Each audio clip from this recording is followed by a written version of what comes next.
30 জুনত প্ৰকাশ পাব এনআৰচিৰ চূড়ান্ত খচৰা। এনআৰচিৰ পৰা বাদ পৰিব নেকি প্ৰকৃত ভাৰতীয় নাগৰিক? আশংকাত বাওঁপন্থী দল সংগঠনৰ নেতা, উদ্বিগ্ন বিশিষ্ট বুদ্ধিজীৱী চিন্তাবিদ। সাক্ষাৎ কৰিলে এনআৰচিৰ সমন্বয়ক প্ৰতীক হাজেলাক। 30 জুনত প্ৰকাশ পাবলগীয়া এনআৰচিৰ পূৰ্ণাংগ খচৰা তালিকাত যাতে প্ৰকৃত ভাৰতীয় নাগৰিকৰ নাম যাতে বাদ নপৰে তাৰ প্ৰতি সৰব হৈ পৰিছে বাওঁ গণতান্ত্ৰিক ঐক্য মঞ্চ সহিতে বিশিষ্ট শিক্ষাবিদ বুদ্ধিজীৱী তথা গণতান্ত্ৰিক দল সংগঠন।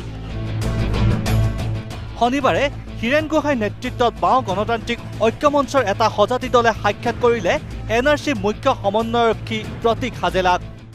আমি সাক্ষাৎ কৰাৰ কাৰণ হৈছে এইটো, ইতিমধ্যে কাগজে পত্ৰই বিভিন্ন নেতাৰ মুখত নানা ধৰণৰ উক্তি শুনা গৈছে, যিবিলাকে এই এনআৰচি সম্পৰ্কে মানুহৰ মনত কিছু সংশয় সৃষ্টি কৰিব ধৰিছে। প্ৰকৃত ভাৰতীয় নাগৰিকে তেওঁৰ নাম এনআৰচিত দেখা পাবনে নাই, সংখ্যালঘু সম্প্ৰদায়ৰ মানুহৰ বিৰুদ্ধে নানা ধৰণৰ উক্তি নানা মানুহে দিছে। কোনোবাই কৈছে যে 30 জুনলৈ তোমালোকে বাট চোৱা আৰু 30 জুনৰ পিছত পৰিষ্কাৰ হ'ব। সাক্ষাৎকালত মুখ্য সমন্বয়ৰক্ষী হাজেলাক এনআৰচি উন্নীতকৰণত বহু ক্ৰুটি থকা বুলি অভিযোগ ডক্টৰ হীৰেন গোহাঁই সহিতে সজাতি দলৰ। জানিব পাৰিলোঁ বহুতৰ নাম কেনেকৈ বাদ পৰিছে।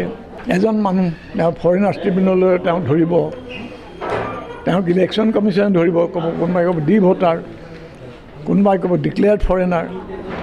তাৰপিছত আকৌ এইখন এজন মানুহৰ পক্ষে ইমান এনেকুৱা বোজা বহন কৰা সম্ভৱ নহয়। তেওঁ ক'লে যে তেওঁ প্ৰথমতে ছুপ্ৰিম কোৰ্টৰ নিৰ্দেশ মতে কাম কৰিছে আৰু তেওঁ হাইকোৰ্টৰ নিৰ্দেশো মানিবলৈ বাধ্য। আকৌ তেওঁ এইটো কথাও কৈছে যে যাতে প্ৰকৃত নাগৰিক বাদ নপৰে তাৰ কাৰণে যথাবিহিত সকলো ব্যৱস্থা তেওঁ ল'বলৈ চেষ্টা কৰিছে।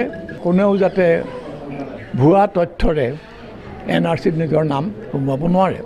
বিদেশী ন্যায়াধিকৰণৰ প্ৰাসংগিকতা বিষয় সন্দৰ্ভতো সজাতি দলৰ স্থিতি ব্যক্ত কৰে ডক্টৰ হীৰেন গোহাঁই। উল্লেখ্য যে 30 জুনৰ খচৰাত কোনো লোকৰ নাম বাদ পৰিলেও শংকিত হোৱাৰ কাৰণ নাই বুলি যুক্তিগত মন্তব্য সদৰি কৰি জনসাধাৰণক কোনো ৰাজনৈতিক প্ৰৰোচনাত নপৰিবলৈ বিশিষ্ট বুদ্ধিজীৱী ডক্টৰ হীৰেন গোহাঁইৰ আহ্বান। আৰু আমি আমাৰ প্ৰতিবাদ সাব্যস্ত কৰিলোঁ।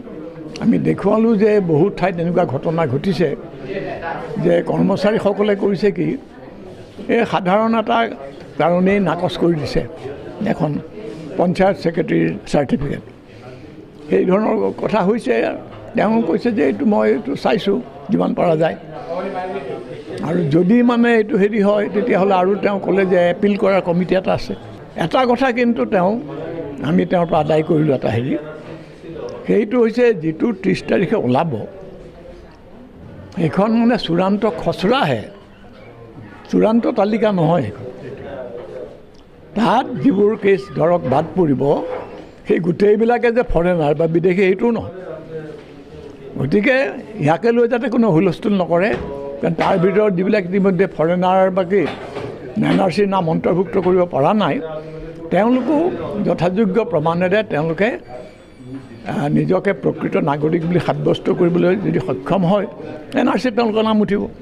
এনআৰচিৰ খচৰা প্ৰকাশ পোৱাৰ প্ৰাকক্ষণত বাওঁ গণতান্ত্ৰিক ঐক্য মঞ্চ আৰু গণতান্ত্ৰিক যৌথ মঞ্চ পদক্ষেপে বিশেষ তাৎপৰ্য বহন কৰিছে।